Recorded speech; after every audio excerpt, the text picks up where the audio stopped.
جنگل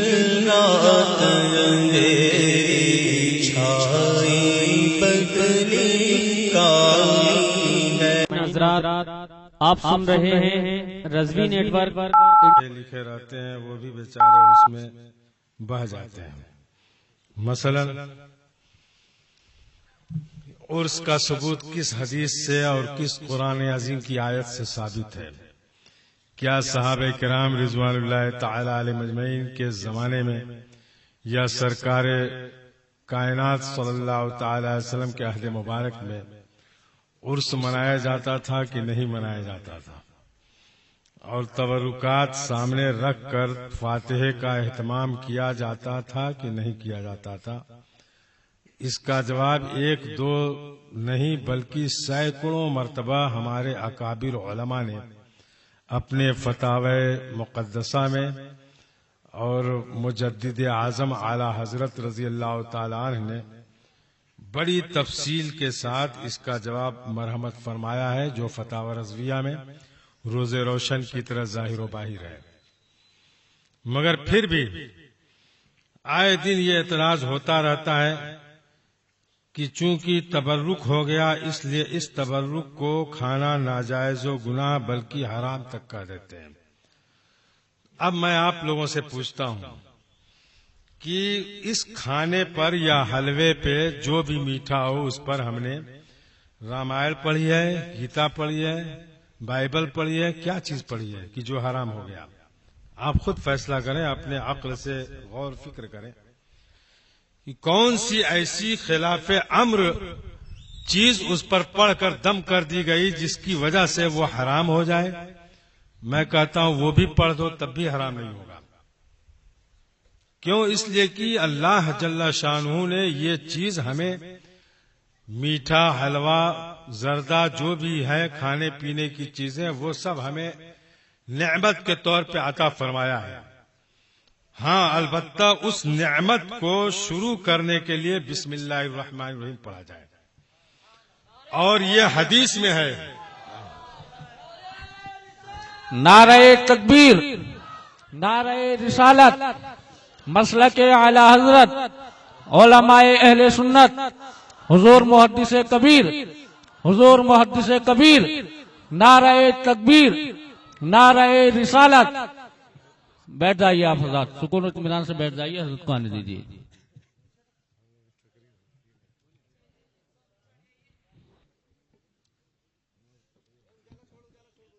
بیٹھ جائیے آپ حضرات، راستہ دے دیجیے، حضرت کو آنے دیجیے، بیٹھ جائیے آپ حضرات۔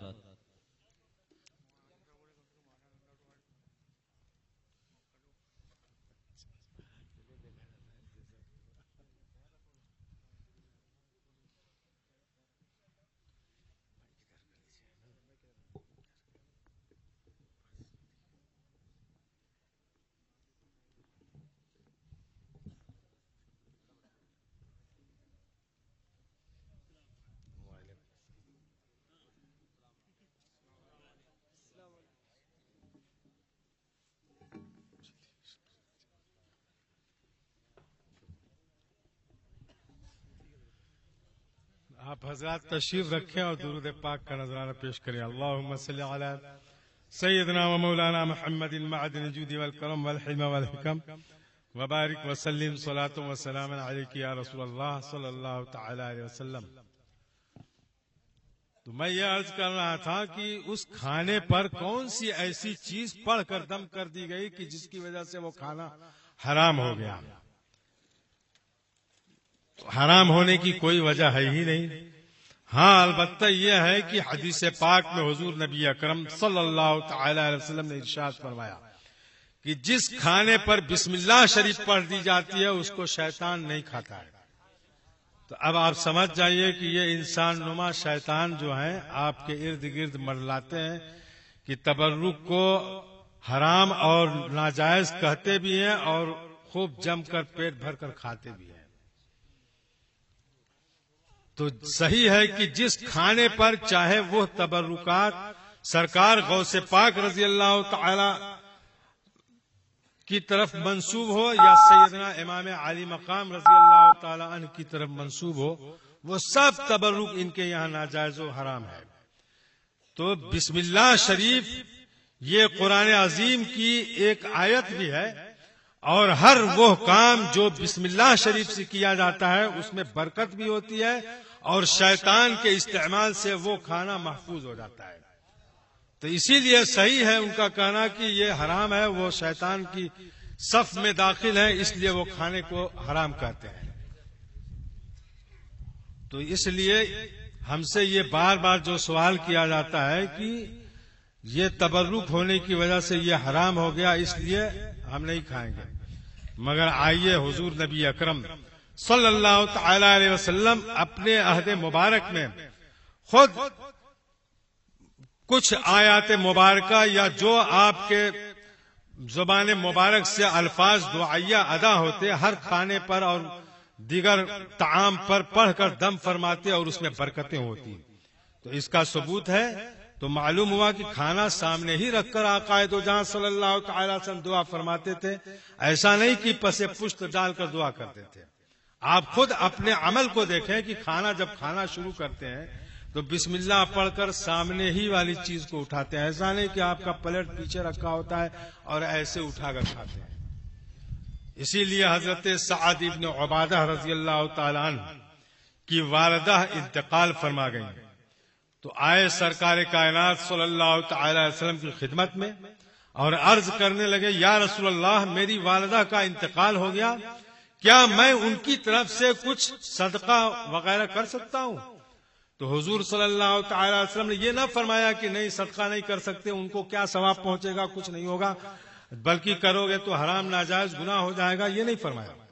بلکہ کیا فرمایا، چونکہ اس زمانے میں پانی کی قلت تھی تو حضور صلی اللہ تعالی علیہ وسلم نے ارشاد فرمایا کہ اپنی ماں کی طرف سے ایک کنواں کھدواؤ، اور کنواں کھدوانے کے بعد اس کنویں کے سامنے جا کر یہ کہنا، ھذہ البیر لأم سعد، یہ کنواں سعد کی ماں کے لیے ہے. تو جب تک یہ کنواں رہے گا اور لوگ اس سے پانی پیتے رہیں گے تمہاری والدہ کو اس کا ثواب پہنچتا رہے گا. اگر یہ ناجائز ہوتا تو حضور صلی اللہ تعالی علیہ وسلم کیوں اپنے صحابی رسول کو حکم فرماتے؟ بات اصل میں یہ ہے کہ جو کام حضور صلی اللہ تعالی علیہ وسلم نے اپنے عہد مبارک میں کیا اور صحابہ کرام کو حکم دیا، اس کام سے چڑ اور نفرت ہو گئی، اور سنت کا دعویٰ سینہ ٹھوک ٹھوک کر کہتے ہیں کہ ہم سنت پر عمل کرتے ہیں.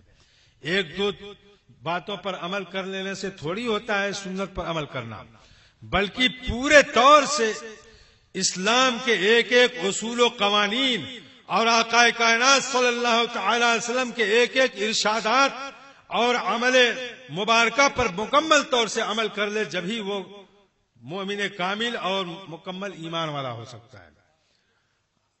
جیسے قرآن حکیم میں اللہ تعالی نے حضرت عبداللہ ابن سلام کے بارے میں، چونکہ ان کو جب ایمان لے آئے تو اونٹ کا گوشت کھانے کو ذرا کراہت سمجھتے تھے، ایسا نہیں کہ حرام ناجائز کرتے تھے، تو اللہ تعالیٰ نے آیت مبارکہ نازل فرمائی، یا ایھا الذین آمنوا ادخلوا فی السلم والکافہ، کہ اے ایمان والو تم اسلام میں پورے طور سے داخل ہو جاؤ. کیا مطلب ہوا کہ کیا عبداللہ ابن سلام پورے طور سے داخل نہیں ہوئے تھے؟ پورے طور سے اسلام میں داخل ہوئے تھے، مگر ایک کراہت اونٹ کے گوشت کھانے کی وجہ سے محسوس کرتے تھے، اس لیے ناپسند کیا انہوں نے. تو اللہ تعالیٰ نے یہ آیت مبارکہ نازل فرما دی. تو اب آپ بتائیں کہ یہ لوگ اسی مقدس نبی پاک کا کلمہ بھی پڑھتے ہیں اور حضور نبی اکرم صلی اللہ تعالی علیہ وسلم کے شان مبارک میں گستاخیاں بھی کرتے ہیں اور ان کے عمل مبارکہ کو ناجائز اور حرام بھی کہتے ہیں. کون کون ایسی چیز ہے جو شمار کی جائے؟ بہت ساری ایسی چیزیں ہیں جو گستاخیاں انہوں نے اپنی کتابوں میں لکھی ہیں اور دھڑلے سے بولتے ہیں کہ ہم ایمان والے ہیں. اور ابھی کوئی گستاخی کر دے کفار و مشرکین میں سے تو جلوس نکالنے بیٹھ جاتے ہیں اور انصرام کرنے لگتے ہیں جلسے کا کہ احتجاجی جلسہ کر رہے ہیں کہ حضور کی شان میں اس نے گستاخی کی ہے. تو سب سے پہلے تو ان کو اپنے اکابر علماء کی جنہوں نے گستاخی کی ہے اور لکھی ہے چھاپی ہے ان کے خلاف احتجاج کرنا چاہیے اور ان کے بارے میں مطالبہ کرنا چاہیے کہ ان کو پھانسی دی جائے، ان کو جیل کی سراخ میں ڈالا جائے، یہ کیا جائے وہ کیا جائے. تو وہ تو پس پشت ڈال دیتے ہیں چونکہ ان کے مولویوں کی بات ہے. اور جو کفار مشرکین اسلام میں داخل ہی نہیں ہیں، وہ خارج عن الاسلام ہے ہی، ان کے وہ اگر گستاخی کر دیتے ہیں تو پورے آپے سے باہر ہو جاتے ہیں، اور اپنے مولویوں کی بات جب آتی ہے تو بغلیں جھانکنے لگتے ہیں. بہرحال ایسے لوگوں سے بچ کر اپنے دین و ایمان کی حفاظت تمام فرائض میں اہم الفرائض ہے. یہ میں نہیں کہتا، یہ وہ عظیم الشان مجدد اعظم اعلی حضرت قدس سرہ العزیز نے اپنے مبارک فتاوے میں یہ ارشاد فرمایا کہ اس زمانے میں مذہب حق اہل سنت و جماعت پر مستعدی سے قائم رہنا تمام فرائض میں اہم الفرائض ہے. کیوں؟ اس لیے کہ جب تک ایمان کی سلامتی اور صحت نہیں ہوگی سارے اعمال آپ کے بیکار ہیں، بے سود ہیں. یہ اصل ایمان ہے تو سارے اعمال مقبول و مستجاب ہو سکتے ہیں. ایمان ہی وہ دولت ہے جس کی حفاظت و صیانت کے لیے مجدد اعظم اعلی حضرت قدس سرہ العزیز نے پوری اپنی زندگی ہمارے اور پورے امت مسلمہ کے دین و ایمان کی حفاظت کے لیے پوری زندگی صرف کر دی ہے. اور پھر بھی ان کے اوپر ایسے نازیبا حملے کرتے ہیں جو برداشت کے لائق نہیں ہوتا ہے. مگر پھر بھی ہم ان کے علماء کے بارے میں ایسی بیہودہ گفتگو نہیں کرتے. بس وہ گستاخیاں جو انہوں نے اپنے کتابوں میں بزرگان دین کے تعلق سے، انبیاء علیہ السلام کے تعلق سے لکھی اور چھاپی ہیں اور اسی پر ان کے مذہب کی بنا ہے، اس کو ہم بیان کرتے ہیں تو کہتے ہیں یہ سنی مولوی لوگ گالی دیتے ہیں. اب آپ بتائیے، ان کی کتاب میں یہ لکھا ہوا ہے کہ مولوی اشرف علی تھانوی اپنی کتاب حفظ الایمان میں لکھتے ہیں، کیا لکھتے ہیں کہ الحاصل غور کرنا چاہیے کہ اس غیب سے مراد بعض علوم غیبیہ یا کل. اگر بعض علوم غیبیہ مراد ہے تو اس میں حضور ہی کی کیا تخصیص؟ ایسا علم غیب زید، عمرو، بکر، ہر کس و ناکس بلکہ جمیع بہائم و حیوانات کو حاصل ہے معاذ اللہ. اب یہ کہتے ہیں کہ نہیں، ایسی گستاخی نہیں لکھی ہے. کہاں لکھی ہے حضور ہمارے مولوی صاحب نے؟ تو میں بتاؤں کہ بہائم عربی کا لفظ ہے جو جانور کے معنی میں آتا ہے، چوپائے کے معنی میں آتا ہے، اور حیوانات وہ جانور ہے ہی ہے. اور پھر مجنون کے معنی پاگل ہوتا ہے. دنیا کی کون سی ایسی ڈکشنری ہے کہ جس میں خوبصورت معنی کوئی لکھا ہے؟ خود انہی کے گھر کی ڈکشنری میں یہ لکھا ہوا ہے کہ بہائم کے معنی چوپائے، حیوان کے معنی جانور، مجنون معنی پاگل. تو اب آپ بتائیں کہ جو آقا کائنات صلی اللہ تعالی وسلم کے علم مبارک کو جانوروں اور چوپایوں اور پاگلوں جیسے مشابہت دے، تو اب وہ بتائیے لاکھ مرتبہ کلمہ پڑھے تو وہ مسلمان رہ سکتا ہے؟ آپ خود غور کریں. تو اب اسی کو کہتے ہیں یہ لوگ گالی دیتے ہیں. تو کیا ان سے میں نے بےہودہ ان کو گالی دی؟ آپ بتائیں. تو بتانا چاہتا ہوں یہ کہ ایسے لوگوں کی نشاندہی حضور نبی اکرم صلی اللہ تعالی علیہ وسلم نے اپنے مبارک زمانے میں بیان فرما دی کہ یہ وہ اس ذوالخویسرہ تمیمی کے نسل سے اور سلب سے ایسے لوگ پیدا ہوں گے کہ تم ان کی نمازوں کو اگر دیکھو گے تو اپنی نمازوں کو کچھ بھی حیثیت نہ سمجھو گے. ان کے روزوں کو دیکھو گے تو ان کے مقابلے میں کچھ اپنے روزوں کو نہ سمجھو گے. مگر ان کا حال کیا ہوگا؟ ان کے دل سے ایمان ایسے نکل گیا ہوگا جیسے تیر نشانے سے نکل جاتا ہے. یہ حضور صلی اللہ تعالی علیہ وسلم نے 1400 برس پہلے ارشاد فرمایا. تمام کتب حدیث میں یہ حدیث موجود ہے. بہرحال میں بتانا چاہتا ہوں کہ بزرگان دین کی یاد بنانا اور ذکر جمیل کرنا یہ قرآن اور حدیث سے ثابت ہے. اللہ جل شانہ نے متعدد جگہوں پہ انبیاء علیہ السلام کے ذکر کا حکم فرمایا اور مقدس اولیاء کرام کی تعریف توصیف قرآن عظیم میں مذکور ہے. حضرت مریم رضی اللہ تعالی عنہ کی کرامتیں قرآن میں موجود ہے. حضرت داؤد علیہ السلام کا ذکر بھی ہے اور ان کے یاد کرنے کا بھی حکم فرمایا. حضرت موسیٰ علیہ السلام کے معجزات اس قرآن عظیم میں ذکر ہیں، ان کی بھی یاد بنانے کا اللہ جل شانہ نے حکم فرمایا. وَاذْكُرْ فِي الْكِتَابِ مُوسَىٰ وَاذْكُرْ فِي الْكِتَابِ مَرْيَمَ وَاذْكُرْ عَبْدَنَا أَيُّوبَ. یہ متعدد آیات کریمہ ہے جس سے روز روشن کی طرح واضح اور ثابت ہوتا ہے کہ اللہ تعالی نے جیسے اپنے محبوب مقدس نبیوں کا قرآن عظیم میں ذکر فرمایا، ویسے ہی ان مقدس نبیوں کا اور بزرگوں کے یاد کرنے کا ہمیں حکم دیا ہے۔ تو اب یہ عرس منانا ان کی یاد ہی منانا ہے، ان کے کارنامے ہی بیان کرنے ہیں، ان کی کرامتوں کا ذکر جمیل کرنا ہے، تاکہ لوگوں کو کے دلوں میں ایمان کی تازگی اور حلاوت محسوس ہو اور بزرگوں کی عقیدت ان کے دل میں رچ اور بس جائے۔ اور جب بس جائے گی بزرگوں کی عقیدت تو آپ کا حشر و نشر قیامت کے دن انہی کے ساتھ ہوگا۔ کیوں؟ اس لیے کہ حدیث میں ہے کہ حضور نبی اکرم صلی اللہ تعالی علیہ وسلم نے ارشاد فرمایا کہ جو دنیا میں جن لوگوں سے جیسی محبت کرتا تھا ان کے اسی کے ساتھ اس کا حشر و نشر ہوگا۔ تو ہم نے بزرگوں کی یاد میں یہ محفل غوث اعظم منعقد کی ہے، تو انہی کی محبت میں جب منعقد کی ہے ہم لوگوں نے، تو انہی کے ساتھ ہمارا حشر و نشر ہوگا۔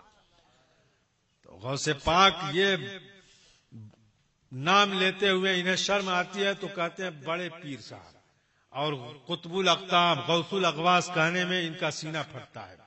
بڑے بڑے اجلہ اکابر علماء محدثین نے، فقہاء کرام نے غوث الاغواث، قطب الاقطاب اور نہ جانے کن کن القاب جلیلہ اور جمیلہ سے یاد فرمایا ہے، اور ان کی کرامتوں کا ایسے تواتر کے ساتھ اہتمام کیا ہے کہ مجدد اعظم اعلی حضرت رضی اللہ تعالیٰ نے ارشاد فرماتے ہیں کہ حضور سرکار غوث اعظم رضی اللہ تعالیٰ عنہ کی کرامتیں ایسی تواتر کے ساتھ اور روایتوں کے ساتھ تحریر کی گئی ہیں، جس طرح سے امام بخاری نے بخاری شریف کی روایتوں میں بڑی صحت سند کے ساتھ حدیثیں روایت کی ہیں، اسی طرح سے کرامتوں کا ذکر آپ کے اجلہ خلفاء نے ذکر فرمائی ہے، کرامتوں کو تواتر کے ساتھ، روایتوں کے ساتھ، تاکہ کہیں سے وہ جھٹلانے نہ پائے کوئی مخالف۔ تو بہرحال بتانا یہ ہے کہ بزرگوں کے تبرکات کھانے سے دل میں ایک انقلاب پیدا ہوتا ہے اور دل میں ایمانی حلاوت اور لذت محسوس ہوتی ہے، اور جن لوگوں کے مقدر میں ہے ہی نہیں ہے بزرگوں سے نفرت اور کدورت ہے، تو ان کا دل ایمان سے بھی خالی ہے اور بزرگوں کی عقیدت سے بھی خالی ہے، اور جہنم کا وہ ایندھن بھی بنے گے۔ تو بہرحال آپ لوگ بہت خوش نصیب ہیں کہ سرکار سیدنا غوث اعظم رضی اللہ تعالی عنہ کا ذکر جمیل ہر سال مناتے ہیں، اور زیادہ جوش و خروش کے ساتھ غوث اعظم کی محفل منعقد کرنے کا جذبہ عطا فرمائے۔ آمین بجائے سید المرسلین صلی اللہ تعالی علیہ وسلم۔ میں بتانا چاہتا ہوں کہ کھانا سامنے رکھ کر فاتحہ کرنا یہ حدیث سے ثابت ہے۔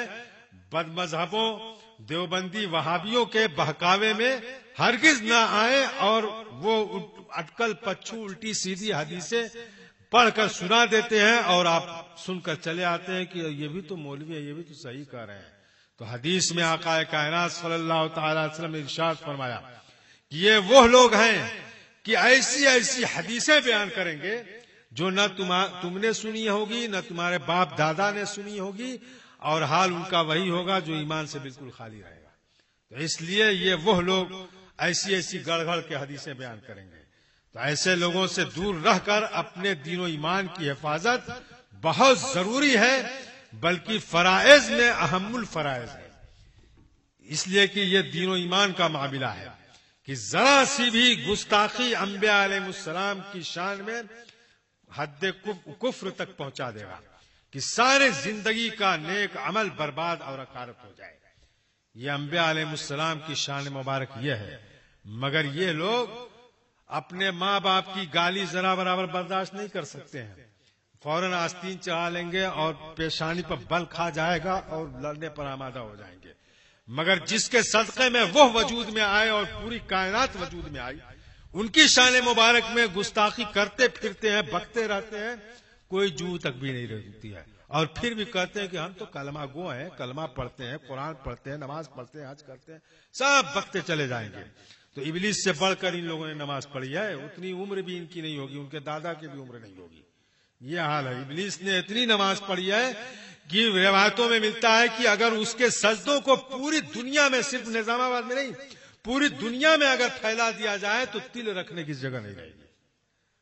اب اس کا بھی مقابلہ وہ نہیں کر پا رہے اور پھر بھی کہتے ہیں کہ نبی کا حال یہ ہے کہ جیسے مولوی قاسم نانوتوی نے اپنی کتاب صراط مستقیم میں لکھا. کیا لکھا؟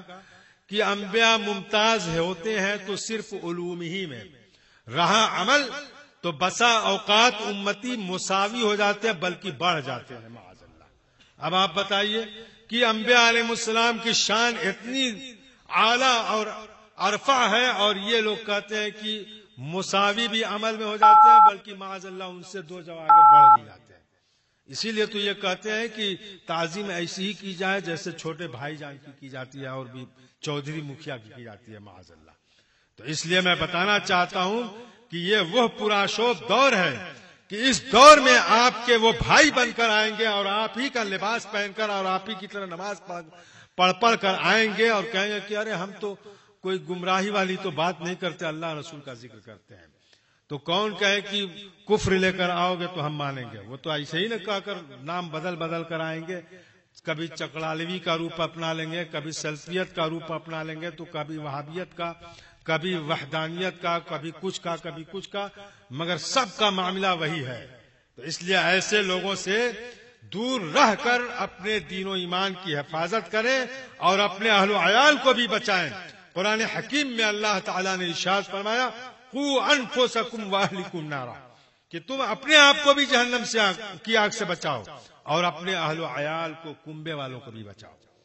یہ نہیں کہ اب اہل و عیال ہوگا تو لاؤ دیوبندی سعودی میں رہتا ہے، ڈالر ملتا ہے، لاؤ اپنی لڑکی اسی سے شادی کر لے کہ آرام سے چین سے رہے گی. تو یہ بہت بڑا حرام اور گناہ تو ہے ہی. دین و ایمان سے دور کرنے کی ایک بہت بڑی جدوجہد اور کوشش ہوگی اور اپنی اولاد کو جہنم میں دھکیلنا ہوگا. تو اس لیے اپنے آپ کو بھی اور اہل و عیال کو بھی جہنم کی آگ سے بچائیں اور بد مذہبوں کے شروع سے بچائیں. وما علینا الا البلاغ. السلام علیکم.